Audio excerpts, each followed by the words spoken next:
Il a reçu le nom au-dessus de tous les noms. Il a reçu le nom au-dessus de tous les noms. Tout genou fléchira lorsqu'on parlera de l'agneau. Tout genou fléchira lorsqu'on parlera de Jésus. Il a reçu le nom au-dessus de tous les noms. Il a reçu le nom au-dessus de tous les noms. Tout genou fléchira lorsqu'on parlera de Jésus. Tout genou fléchira. Shalom, shalom, shalom, mes bien-aimés dans le Seigneur. Une fois de plus, nous bénissons encore le Seigneur pour la grâce qu'il nous a accordée. Il nous a donné le souffle de vie gratuitement. Nous sommes infiniment reconnaissants pour dire encore un grand merci à notre Père Céleste, le Créateur du ciel et de la terre, et le Créateur des choses visibles et invisibles. C'est lui qui a créé des choses que l'homme ne peut jamais créer. Alors, nous voulons maintenant continuer notre enseignement qui est intitulé sur le mystère de l'aigle. La Bible dit que l'homme ne vivra pas du pain seulement, mais de toute parole qui sort de la bouche de l'Éternel. Et pour cette raison, nous allons continuer notre enseignement.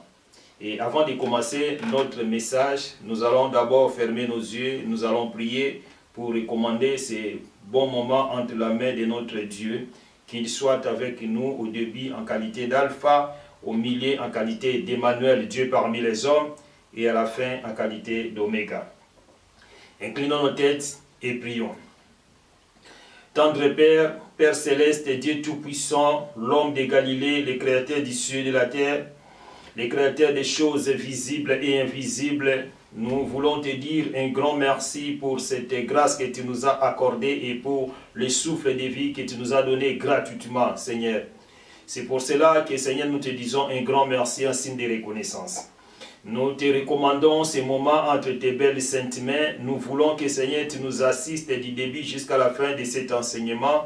Que le message, Seigneur, qui sera prêché à cet instant puisse rester gravé dans nos cœurs et que ça puisse aussi produire des fruits. Que ça soit comme une quatrième sémence qui était tombée dans la bonne terre et qui avait produit des fruits. Je brise toutes les forces sataniques, diaboliques, sorcelleriques, tout esprit de murmure, tout esprit de vol de pensée, que ça soit nul et sans effet au nom de Jésus-Christ.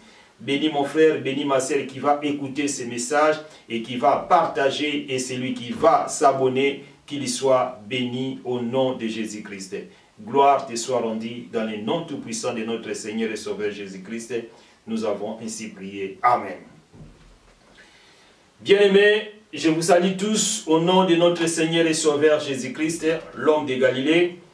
Par sa grâce, nous allons continuer notre enseignement qui est intitulé sur le mystère de l'aigle.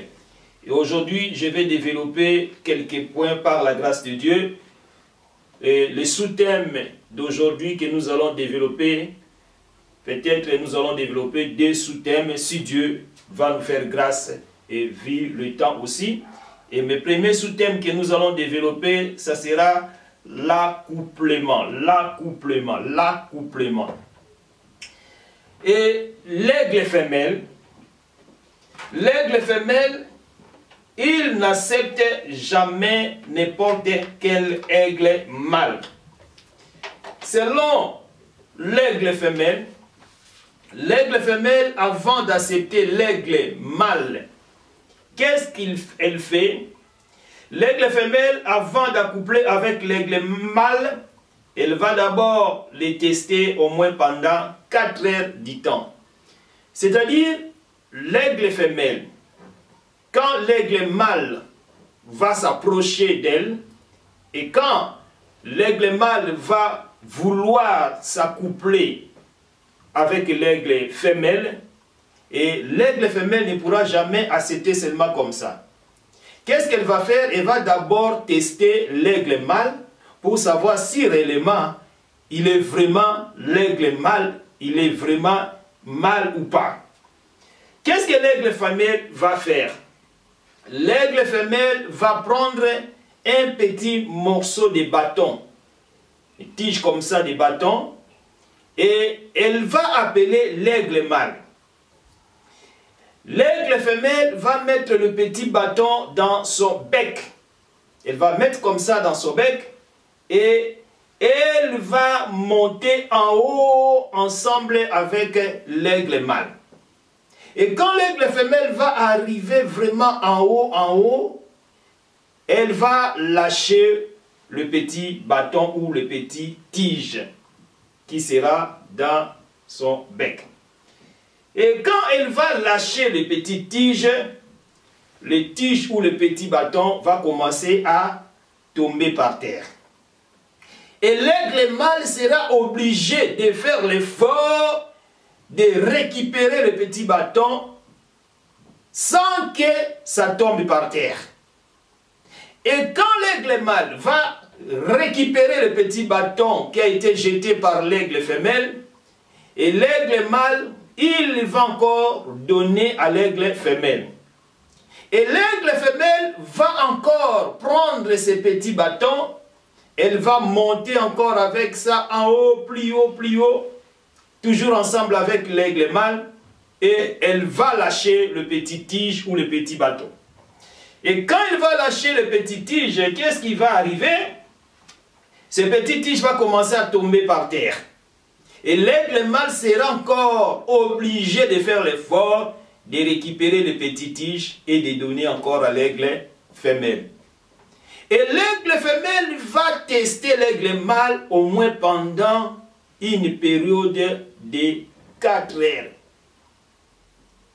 Et si l'aigle mâle va réussir à prendre le petit tige et à donner de temps en temps à l'aigle femelle, c'est alors que l'aigle femelle va accepter de rester avec l'aigle mâle. Et quand elle va rester avec l'aigle mâle, elle sera fidèle jusqu'à sa mort. Elle ne pourra jamais tromper l'aigle mâle. L'aigle femelle sera toujours fidèle jusqu'à la mort. Mais si l'aigle mâle ne pourra pas récupérer le petit tige et donner à l'aigle femelle pour que l'aigle femelle puisse continuer toujours à lui tester, alors l'aigle femelle va dire: ah non, en tout cas, toi, tu ne peux pas s'accoupler avec moi, tu ne peux pas vivre avec moi, j'ai compris que tu n'es pas un vrai homme. Ou l'aigle mâle. Alors l'aigle femelle va abandonner l'aigle mâle parce que l'aigle mâle n'a même pas reçu le test qui a été donné par l'aigle femelle. Cela veut dire quoi, bien-aimé dans le Seigneur? Un chrétien doit rester fidèle vis-à-vis de son Dieu. Une femme mariée doit aussi rester fidèle vis-à-vis de son époux. Un homme aussi marié doit rester fidèle vis-à-vis de son épouse. C'est vice-versa. La femme, selon la Bible, dans Cantique des Cantiques, chapitre 4, verset 12, nous allons lire ces versets bibliques. Qu'est-ce que la Bible nous dit dans le livre des Cantiques, chapitre 4, au verset 12? La Bible dit: il y a un jardin fermé, ma sœur, ma fiancée, une source fermée, une fontaine scellée. C'est-à-dire, la Bible dit que la femme doit être comme un jardin fermé et scellé. Nous voyons les jardins, souvent les jardins ont des propriétaires. Le jardin, c'est un bien privé d'une personne quelconque. Alors une femme doit être un bien privé d'une personne. Une femme ne peut jamais être comme une forêt. Et la forêt, c'est quoi? La forêt n'a pas de propriétaire. La forêt, c'est pour tout le monde. N'importe qui peut aller dans la forêt, peut faire ses besoins, peut peut-être planter ses plantes, peut tout faire parce que la forêt appartient à tout le monde. Mais tandis qu'un jardin appartient à une seule personne et unique. C'est lui qui va entrer dans son jardin pour arroser les jardins. Et quand il va arroser les jardins, que ce soit le matin, que ce soit à midi, que ce soit le soir, c'est lui le propriétaire privé du jardin. il doit entrer à n'importe quelle heure, il doit arroser le jardin, il va sortir et il va affermer son jardin. C'est-à-dire quoi? C'est-à-dire une femme doit être comme un jardin. Pourquoi un jardin? Parce que la femme doit être fidèle vis-à-vis de son mari, vis-à-vis de son époux, jusqu'à sa mort, comme l'aigle femelle doit rester fidèle jusqu'à la mort de l'aigle mâle. Mais quand une femme va devenir comme une forêt, soit un homme qui va devenir comme une forêt, qui va avoir des copines par-ci par-là, la femme aussi qui a des copains par-ci par-là, bien aimé, ça va apporter que la malédiction sur malédiction dans le foyer ou dans la famille. Nous devons prendre l'exemple de l'aigle femelle. Pourquoi? Parce que l'aigle femelle ne peut jamais aussi accepter l'aigle mâle, parce que l'aigle mâle est venu peut-être dire que non, je vais s'accoupler avec toi, ou bien je vais rester avec toi. Nous devons tester d'abord les personnes qui vont vivre avec nous. Pourquoi? Parce que la personne qui vit avec toi, qui est ton mari, qui est soit ta femme, c'est la première personne que tu vas voir le matin en se réveillant. Pourquoi? Parce que quand tu te réveilles le matin, tu ne vas d'abord pas voir ta famille, les enfants, tes parents. Non, la première personne que tu vas voir le matin en se réveillant, ça sera ta femme ou bien ton mari. C'est-à-dire ton mari, il est là comme ton père, il est là comme ta mère, il est là comme ton grand frère, il est là comme ton ami, donc il est tout pour toi. Pareillement que la femme aussi, elle est comme ton père, ta mère, ta copine, ton ami, tout. Donc tu ne pourras rien cacher à ton mari, et le mari, tu ne pourras jamais cacher quelque chose à ta femme. Pourquoi? Parce que la Bible dit, c'est pourquoi l'homme quittera la maison de son père et de sa mère, il s'attachera à sa femme, et les deux deviendront une seule chair. C'est-à-dire, quand l'homme va quitter la maison de son père et de sa mère, il va s'attacher à sa femme, et les deux deviendront une seule chair. C'est-à-dire qu'il n'y aura pas des incompréhensions, il n'y aura pas de disputes, il n'y aura pas de bagarres, il n'y aura pas de cache-cache, il n'y aura pas de l'hypocrisie, il n'y aura pas de secrets dans la maison. Pourquoi? Parce que s'il y a de telles choses dans le couple bien-aimé dans le Seigneur, c'est-à-dire que cette famille ou cette couple est divisé. Et là où le chiffre 2 règne, quand je parle de chiffre 2, c'est-à-dire la division, l'homme dit ceci, la femme dit cela, l'homme dit cela, la femme dit ceci, il n'y aura pas la bénédiction dans le foyer. Pourquoi? Parce que vous êtes divisés. Tandis que Dieu bénit les couples qui sont unis. Là où il y a l'unité, il y a la bénédiction. Alors, mes bien-aimés dans le Seigneur, la raison pour laquelle l'aigle femelle doit d'abord tester l'aigle mâle. Pourquoi? Parce qu'elle sait bien qu'elle doit continuer à vivre avec l'aigle mâle durant toute sa vie. Donc, elle ne pourra jamais faire l'erreur parce qu'elle sait bien que l'aigle mâle sera son époux jusqu'à la mort. Et mes bien-aimés dans le Seigneur, en plus, tu ne peux jamais te marier avec quelqu'un pour un but. Tu ne peux jamais aimer quelqu'un pour tel but ou soit pour intérêt quelconque. Tu dois accepter de rester avec la personne. Si Dieu te le dit que oui, vraiment c'est ton mari, oui, vraiment c'est ta femme, qu'il y a des circonstances, tu dois toujours accepter de vivre avec une telle personne. Mais comment expliquer, bien-aimé dans le Seigneur, si la Bible nous dit que ma sœur, tu es un jardin fermé. Comment expliquer, toi, tu vas devenir une forêt? Dieu ne t'a pas créé pour que tu sois une forêt, ma femme. Dieu ne t'a pas créé pour que tu sois une forêt, ma sœur. Dieu t'a créé pour que tu sois un jardin. Même si nous lisons dans la Bible, dans l'Ancien Testament, nous avons vu que dans l'Ancien Testament, Dieu avait autorisé la polygamie parce qu'il y avait des gens que vous connaissez dans la Bible comme Jacob, plusieurs personnes dans la Bible, ils étaient des polygames, des Salomon, des David, ils avaient plusieurs femmes, plusieurs concubines.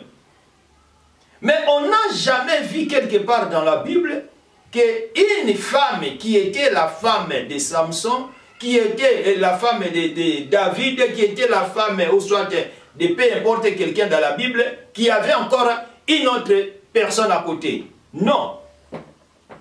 C'est-à-dire, la femme, dans l'Ancien Testament, même si son mari était polygame, la femme, elle était toujours fidèle à son mari.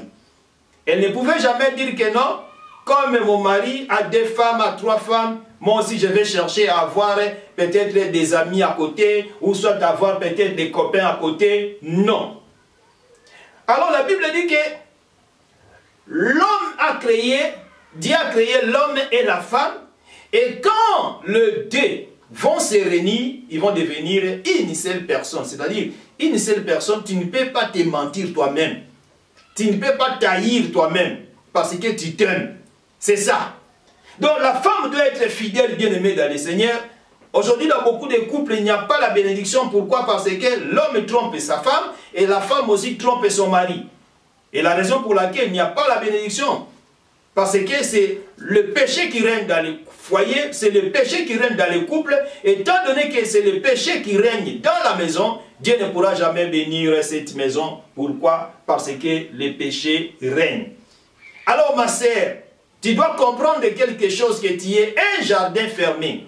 Même si ton mari n'a pas l'argent, même si ton mari ne travaille pas, même si ton mari n'a pas de papiers, bien aimé dans le Seigneur, mais si réellement c'est Dieu qui t'avait parlé de rester avec cet homme, tu dois être fidèle. Et c'est alors que Dieu va bénir ton mari à travers ta prière. Pourquoi? Parce que c'est la femme qui apporte la bénédiction dans la maison. Dieu avait créé le ciel, la terre, il a tout créé. Et à la fin, il avait créé l'homme. Et après, il avait créé la femme. Et quand Dieu avait créé la femme, il avait dit à l'homme et la femme que multipliez-vous. Or, la multiplication, c'est un signe de bénédiction. Mais quand Adam était seul, Dieu n'avait jamais employé ce terme de multiplication. Mais Dieu a employé le terme de multiplication quand Adam était avec Ève. C'est alors que Dieu avait utilisé le mot multipliez-vous. Mais bien aimé dans le Seigneur, femme, tu ne sais pas que c'est toi qui vas apporter la bénédiction dans ton foyer. Mais si tu n'es pas fidèle, comment est-ce que la bénédiction pourra tomber dans votre foyer? Parce que tu n'es pas fidèle. Tu marches un pied dedans, un pied dehors. La bénédiction ne pourra jamais entrer là où il y a la division, là où il y a quelqu'un qui trompe l'autre. Or, mes bien-aimés dans le Seigneur, nous devons comprendre qu'étant donné que vous êtes des femmes, vous devez rester fidèles vis-à-vis à vos maris. Même si ton mari ne travaille pas, même s'il n'a pas de papier, bien-aimé, mais si tu es convaincu que c'est Dieu qui t'avait parlé, que cet homme-là, c'est l'homme de ta vie, sois fidèle. L'homme aussi pareil, c'est vice-versa. Tu vis avec une femme, si tu sais vraiment que réellement c'est la femme de ta vie, bien aimée dans le Seigneur, que ce soit des difficultés ou des problèmes, tu dois rester toujours fidèle et attaché à ta femme. Et c'est pour cela que Dieu va envoyer la bénédiction dans votre couple. Le jour que Dieu va me donner la grâce de vous parler à propos du mariage, là je vais vraiment entrer en profondeur, en détail pour vous expliquer beaucoup de choses.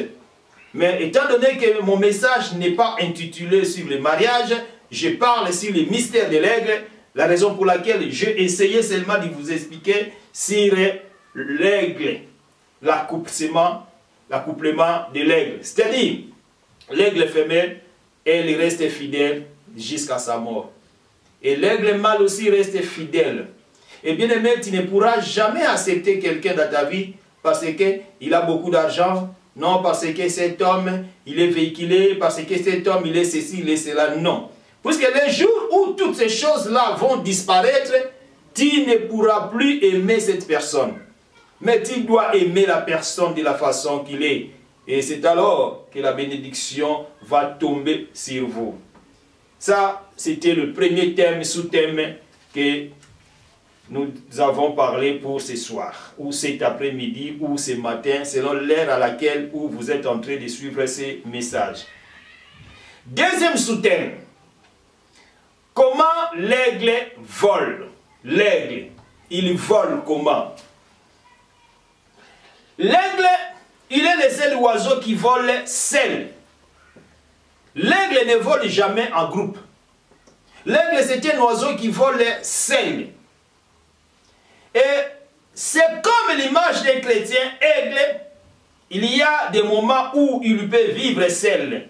Ne passe pas beaucoup de temps avec des hommes, mais plutôt qu'avec Dieu. En plus, tu dois apprendre aussi à être haï par des hommes.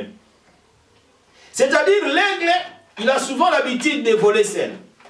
L'aigle n'est pas comme d'autres oiseaux qui volent comme des moineaux. Nous voyons des moineaux, des vunzis, ce sont des oiseaux qui volent en groupe. Mais l'aigle, pour lui, il ne vole jamais en groupe, il vole seul. Qu'est-ce que cela veut dire, bien-aimé dans le Seigneur? Un véritable chrétien doit avoir aussi l'habitude de rester seul, en cachette, chercher la face de son Dieu. Tu ne pourras jamais attendre seulement les jours où on va annoncer « jeûne et prière des serviteurs de Dieu, jeûne et prière pour toute l'église » et comme ça tu vas gêner. Non. Un véritable chrétien, un chrétien aigle, il a souvent l'habitude de chercher la face du Seigneur. Il a souvent l'habitude d'aller aussi se cacher comme l'aigle qui vole seul. Il ne pourra jamais attendre qu'on puisse donner l'annonce que non, on va gêner, on va prier, on va faire une retraite. Non. Tu dois apprendre, bien-aimé dans le Seigneur, de gêner. Tu dois apprendre, bien-aimé dans le Seigneur, de chercher Dieu en cachette. Tu dois apprendre aussi à entrer dans des retraites, dans des jeûnes de prière, toutes celles pour que Dieu te parle. Bien-aimé, si nous lisons l'histoire de Saoul, qui était avec son serviteur, les jours où prophète Samuel avait prophétisé pour Saoul, Saoul était avec son serviteur. Mais qu'est-ce que le prophète Samuel lui avait dit? Samuel a dit à Saoul, dis à ton serviteur de partir, d'aller devant toi. C'est-à-dire, les choses que Dieu avait révélées à Saoul, et à Samuel plutôt, Samuel ne pouvait jamais relater à Saoul en présence de son serviteur.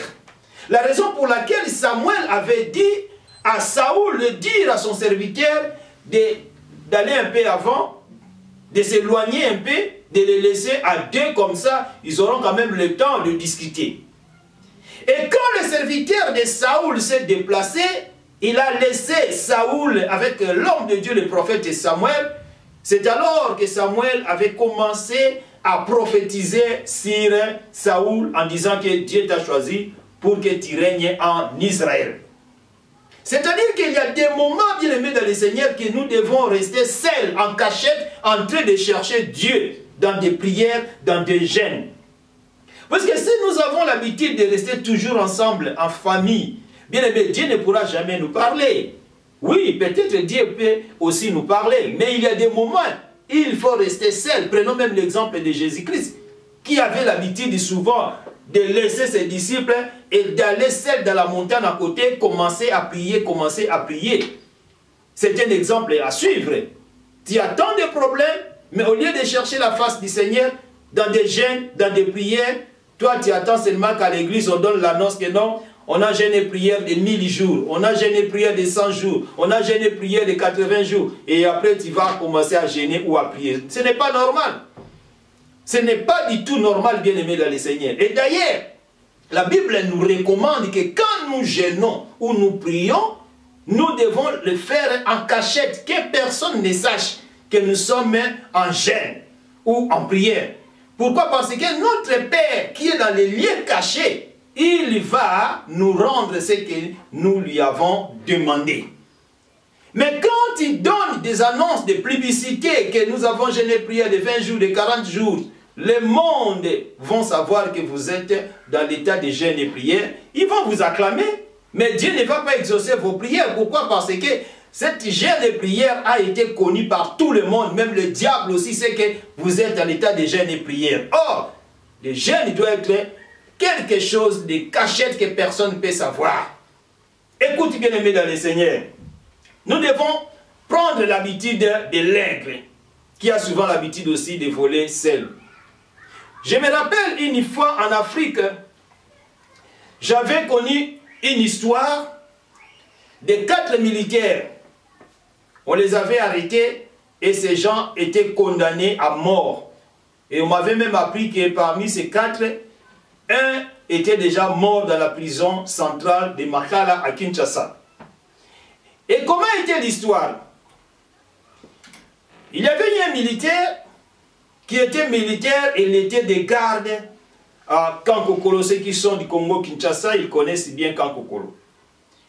Et ce militaire, il avait fait l'abandon des postes avec son arme. Il était allé à la recherche d'une personne qui avait son argent, qui lui devait 20 $. Et en sortant, pendant qu'il allait, à son retour, il s'est rencontré avec un de son ami. Ils ont commencé à faire route ensemble. Et en route, son ami s'est rencontré aussi avec 2 autres militaires qui étaient ses amis aussi. Ils ont continué à faire route ensemble. En tout, ils étaient au nombre de 4 personnes. Arrivé à un certain moment, ils ont vu des jeunes garçons qui étaient en train de jouer le jeu des cartes. Et ils sont allés là-bas pour récupérer l'argent que les jeunes garçons avaient gagné. Et il y a eu des troubles, les jeunes garçons, ils ont pris foot et ces gens, les militaires, ils ont commencé à tirer des balles à l'air, ou comme on appelle des balles perdues. Et la police était quelque part, ils ont entendu des tirs, ils ont dit mais non, c'est-à-dire il y a un problème. Et ils sont allés maintenant à la recherche des gens qui tiraient des balles comme ça. Et les 4 militaires, ils ont commencé à courir, à fuir parce qu'ils savaient que si la police les arrêtait, ils devaient faire la prison. Et ils ont rencontré un jeune garçon avec son 4x4 et ils ont demandé au jeune garçon de leur donner sa voiture pour qu'il puisse prendre fuite parce qu'ils savaient qu'ils étaient cherchés par la police. Et le jeune garçon avait refusé, il a dit mais non, moi je ne peux pas vous donner ma voiture, pourquoi je dois vous donner ma voiture? Et quand ils ont tiré sur les garçons, et les garçons étaient décédés sur place. Et ils ont essayé de démarrer la voiture, et comme c'était une nouvelle voiture avec des codes, la voiture ne pouvait pas démarrer. Ils se sont dit, ah bon, on n'a plus de choix, on doit fuir. Ils ont commencé à fuir à pied, et on les avait arrêtés. On les a jugés publiquement. Après avoir jugé ces 4 militaires publiquement, on les avait condamnés à mort, peine capitale. Au moment où je vous parle, ces 4 militaires, ils sont toujours en prison. Et il y a d'autres qui sont déjà décédés dans la prison. C'est-à-dire, même ceux qui étaient des innocents, même ceux qui n'avaient même pas tiré sur la personne, ils sont condamnés. Pourquoi? Parce qu'ils marchaient avec une personne qui avait tué quelqu'un. C'est-à-dire, bien aimé dans le Seigneur, la raison pour laquelle l'aigle a souvent l'habitude de voler seul. Tu peux avoir d'autres problèmes. Pourquoi? Parce que seulement tu avais marché avec un tel. Tu peux avoir d'autres malédictions parce que tu avais marché avec tel, parce que tu es attaché avec telle personne. Et telle personne, étant donné qu'il vit sous la malédiction, et la malédiction peut aussi s'attacher à toi, parce que tu es attaché à une personne qui est déjà maudite. La raison pour laquelle l'aigle a souvent l'habitude de voler seul. L'aigle ne vole pas en groupe, bien-aimé dans le Seigneur. Tu dois avoir aussi l'habitude de chercher Dieu, en particulier en privé, sans que d'autres personnes sachent que tu es en train de chercher la face du Seigneur. Voilà, aujourd'hui, il y a beaucoup de gens qui ont des problèmes, mais ils n'ont pas le temps de chercher Dieu. Ils n'ont pas le temps de voler seul. Ils n'ont pas le temps de prier Dieu. parce qu'ils sont toujours attachés à quelqu'un. Nous connaissons bien l'histoire d'Abraham et de Lot. Bien aimé, quand Dieu a appelé Abraham, Dieu dit à Abraham, Abraham, quitte ta famille, quitte ta patrie. Abraham avait écouté la voix du Seigneur. Il était obéissant vis-à-vis du Seigneur. Abraham, en quittant, il devait prendre uniquement sa femme. Parce qu'Abraham ne pouvait jamais laisser sa femme. Abraham a pris sa femme. Et comme Abraham il voulait se faire montrer qu'il est plus bon que Dieu, or la Bible dit que ne soyez plus juste, ne soyez pas plus juste à l'excès. Quelqu'un qui veut être plus juste à l'excès, il doit toujours rencontrer des problèmes. Même Dieu qui a créé le ciel et la terre, il y a... Lorsqu'on parlera de Jésus,